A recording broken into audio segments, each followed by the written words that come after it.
Onorevoli Justine Caruana, Segretarju Parlamentari, Onorevoli Robert Kutajjar, Dr.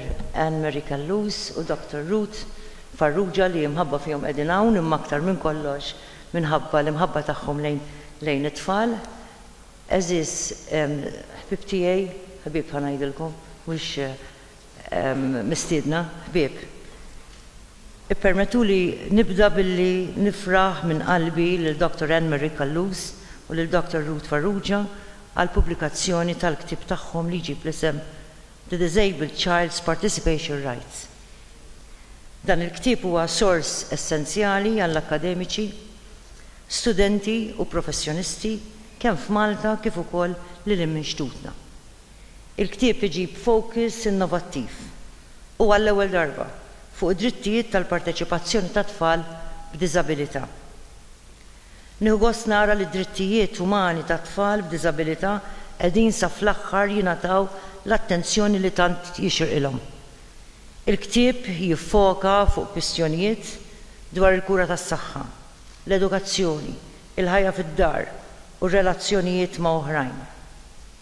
Dan il-ktieb jagħti importanza speċjali lil modi ta' kif id-drittijiet tat-tfal b'diżabilità qed jiġu mħarsa u promossi diversi mezzi madwar l-Unjoni Ewropea.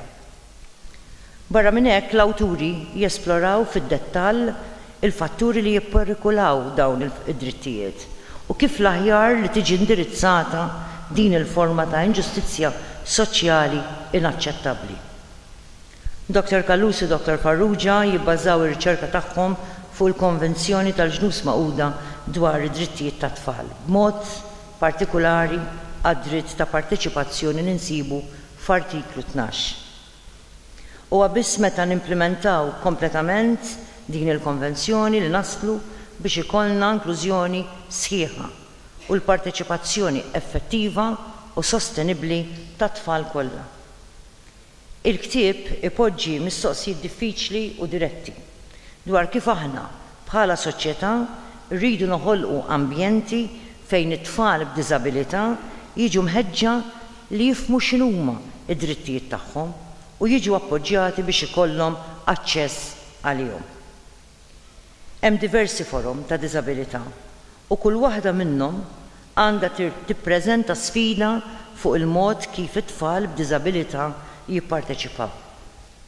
Għal din ir-raġuni Dr. Kallus u Dr. Farrugia jenfasizzaw li rridu nkunu sensittivi għal bżonnijiet speċifiċi ta' kull tifel u tifla billi nrawmuhom u nirrispettawhom fid-dinjità tal-individwalità tagħhom. Huwa d-dmir tagħna flimkien kemm dawk li jfasslu l-politika nazzjonali, kemm l-edukaturi u kemm il-professjonisti li nassiguraw li l-parteċipazzjoni ta' kull tifel u tifla fis-soċjetà tagħna tkun meqjusa u aċċettata bħala dritt fundamentali.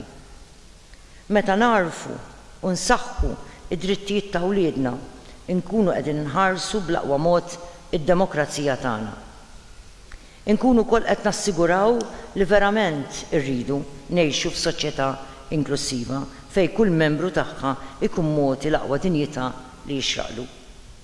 Ma nistgħux naċċettaw li wħud minn uliedna minħabba diżabilità jiġu esklużi minn ċertu stadji tas-sistema edukattiva tagħna jew inkella ma jkollhomx biżżejjed opportunitajiet adattati biex jitlu fid-dinja tax-xogħol.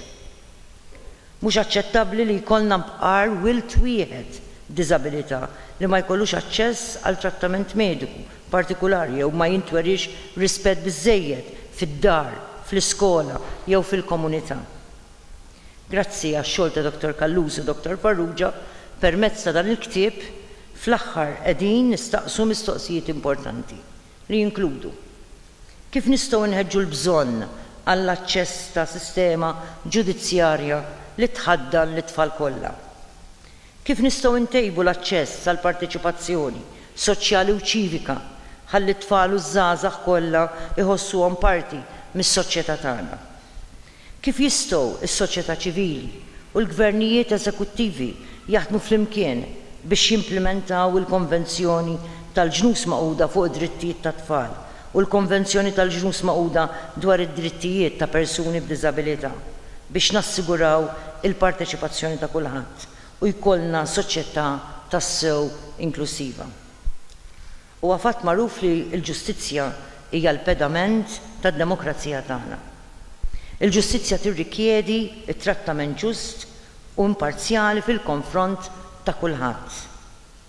Bla dubju, il-ġustizzja effettiva ma tistax tagħmel differenza bejn l-aċċess li jkollha persuna b'diżabilità u persuna mingħajr diżabilità. It-tgawdija ta' drittijiet umani minn kulħadd hija fundamentali għal ġid sostenibbli tas-soċjetà tagħna. Ejjew għalhekk inkomplu npoġġu l-ġid tat-tfal kollha u drittijiet tagħhom għal parteċipazzjoni sħiħa u ħielsa fl-ewwel post għal benefiċċju tal-ġenerazzjonijiet tal-lum u tal-futur. Nerġa' nieħu l-opportunità biex nagħti ħajr minn qalbi lil Dr. Anne-Marie Kallus u l-Dr. Ruth Farrugia tal-kontribuzzjonijiet imprezzabbli li qed jagħtu lis-soċjetà Maltija iżda wkoll lill-Unjoni Ewropea. Jalla dan ix-xogħol isib il-milja tiegħu fl-implementazzjoni tal-gvernijiet rispettivi tagħna fl-Ewropa. Nirringrazzjakom.